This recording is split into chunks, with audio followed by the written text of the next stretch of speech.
A clash of titans in the 1959 Candidates tournament. Mikhail Tal, the magician from Riga, facing off against the steady Svetozar Gligoric. It's a fascinating stylistic contrast. Gligoric is a rock, but Tal specializes in creating chaos where none should exist.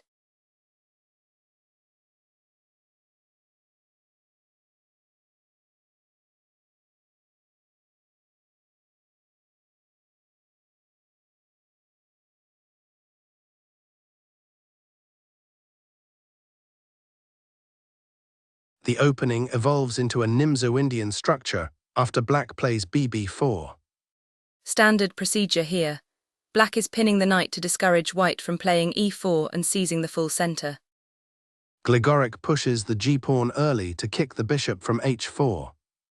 That's a bold decision. He's gaining space, but he's permanently weakening his own king's shelter for a bit of tempo. Black decides to eliminate the knight on c3, forcing Tal to double his pawns. A classic Nimzo trade. Gligoric is betting that the structural damage to white's queenside outweighs the bishop pair Tal now possesses. The board remains remarkably balanced as both sides finish their initial setup. Look at the heat map. It's a perfect split of red and blue territory.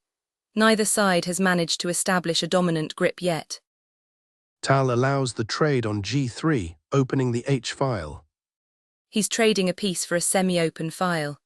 In Tal's world, a dynamic attacking lane is often more valuable than a pristine pawn structure. The knight leaps to h4, eyeing the king side. A typical Tal maneuver. He's repositioning his pieces to probe the weaknesses Gligoric created with that early g5 push. White breaks the tension in the center with dxe6. This clarifies the situation. By opening the d-file, Tal is preparing to activate his heavy pieces. The board has turned purple here. We are seeing a high number of contested squares, meaning both players are fighting for every single inch of ground. Gligoric brings his knight back to f6 to shore up the defense. Tal places his bishop on b5, pinning the queen's movement. It's a restrictive move. He's not attacking directly, but he's taking away the squares Gligoric needs for coordination. The rook penetrates to c7, putting pressure on the 7th rank. Once a rook reaches the 7th, the game changes. Black is now fighting to avoid a complete collapse of the queenside.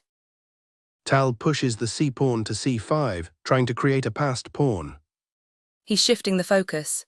If he can create a protected passed pawn here, the endgame becomes a formality. A sudden sequence, Tal sacrifices the bishop on e4. The magician is at work. He's clearing the path to the black king by forcing a series of captures. Gligoric responds by taking the bishop, but then the queens are traded off on c2. It's a massive simplification. Tal has traded his most powerful piece to enter an endgame where he holds the initiative. White pushes the pawn to b7, creating a wedge. That pawn is a bone in the throat. It restricts black's pieces and threatens to promote at any moment. The heat map is turning deep red. White's dominance is becoming tangible as black's material evaporates.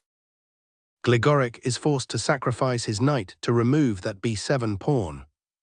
Rooks are traded on b5, leaving white with a knight and pawns. Tal is simplifying. When you have a winning advantage, the best strategy is often to remove any chance of a counter-attack.